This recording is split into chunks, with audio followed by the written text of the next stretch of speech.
ब्रह्मचर्य बहुत गंभीरता स्वभाव में आ जाएगी। ब्रह्मचारी का स्वभाव गंभीर होता है, विचार परिपक्व होता है, स्मृति प्रवीण होती है उसकी, और हर कष्ट सहने की सामर्थ्य होती। गर्मी, सर्दी, बरसात, पीड़ा, अपमान, निंदा, वो महान शीतलता अंदर प्रदान करता है।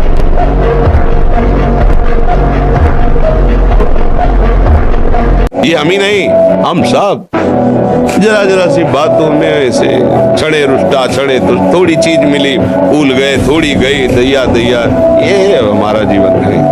एक गंभीर स्वभाव बनाओ, एक उत्तम विचार बनाओ, एक उत्तम कार्यरत रहो, तुम्हें देखो अभी जीवन में चमत्कार आ जाएगा।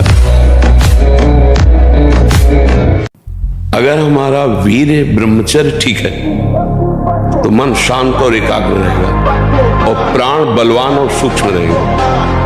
अगर वीर्य कमजोर हो गया तो मन चंचल अशांत और प्राण स्थूल और बलहीन हो जाएंगे, स्थूल, सूक्ष्म नहीं होगा। अब हमको मेन पॉइंट पर सुधार करना है, चाहे गृहस्थ हो चाहे वीर। अगर हम लोग वीर्य का महत्व समझने लगे, ब्रह्मचर्य का, तो हमारा जीवन काफी संकटों से निवृत्त हो सकता है। अध्यात्म शक्ति वीर्य से ही प्रकट होती है। सबसे पहली बात है, हम जब कहते हैं तो कोई समझ नहीं रहा, ब्रह्मचर्य की रक्षा की जाए। ब्रह्मचर्य बहुत बड़ा अमृत तत्व है। ये मूर्खता के कारण लोग इसे ध्यान नहीं देते हैं।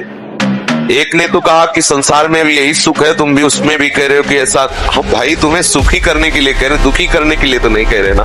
हम तुम्हारे दुश्मन नहीं है, तुम्हारे मित्र हैं। तुम्हारा मन तुम्हें गलत रास्ता दे सकता है, लेकिन हम तुम्हें गलत रास्ता नहीं दे रहे। तुम सदगृहस्थ हो तो संयम से चलो।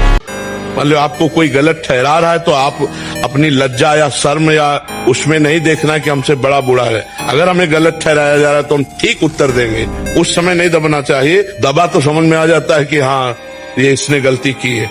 उचित उत्तर देने में हिचकिचाना नहीं चाहिए, नहीं कई बार निर्दोष भी दोषी ठहर जाता है। दूसरों के साथ छल कपट करता है, दूसरों को दुख देता है, मनमानी आचरण करता है, दिखावे के लिए माला चलाता है या दान पुण्य भी करता है, वो नरक जाएगा, उसका कल्याण नहीं होने वाला है। सही ढंग से चलो, जो मार्ग बताया गया है उसके अनुसार चलो।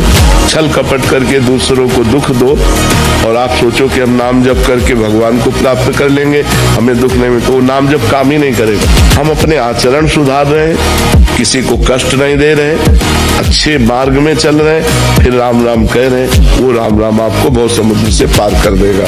ऐसा नहीं कि पाप करें, माला झोली लिए ऐसे सरकार है, वो बगुला भक्ति भगवान को पसंद है। ये कपट छल छिद्र ये भगवान को अच्छा नहीं। सीधा सरल भाव, सबसे प्रियता का भाव करो, सबको सुख पहुंचाने की चेष्टा करो, नाम जप करो, भगवान प्रसन्न हो जाएंगे। ये छल कपट द्वंद्व दुख दूसरों को देने वाला है सब। और जीना सीखो, संघर्ष से लड़ना सीखो, संघर्ष करो, जिंदगी से लड़ना सीखो, हारना नहीं। सच्ची मानो ये मनुष्य जन्म है, हम अविनाशी हैं, परमात्मा के अंश, दहाड़ना सीखो, हर कष्ट को गले लगाना सीखो, हर संघर्ष को रौंदना सीखो।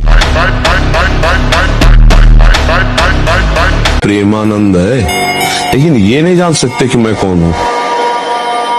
मैं कौन हूँ, तुम मुझे जान गए क्या? मुझे जान जाओगे तो कुछ जानने बाकी नहीं रहेगा भाई। अगर हमें तुम जान गए तो कुछ जानना बाकी नहीं रहेगा। बस इतना ही बात तुम समझ लो, हमारा नाम प्रेमानंद है। जो इससे प्यार करता है उसे कोई भी विकार परास्त नहीं कर सकता। यत् योगेश्वर कृष्णो यत् पार्थो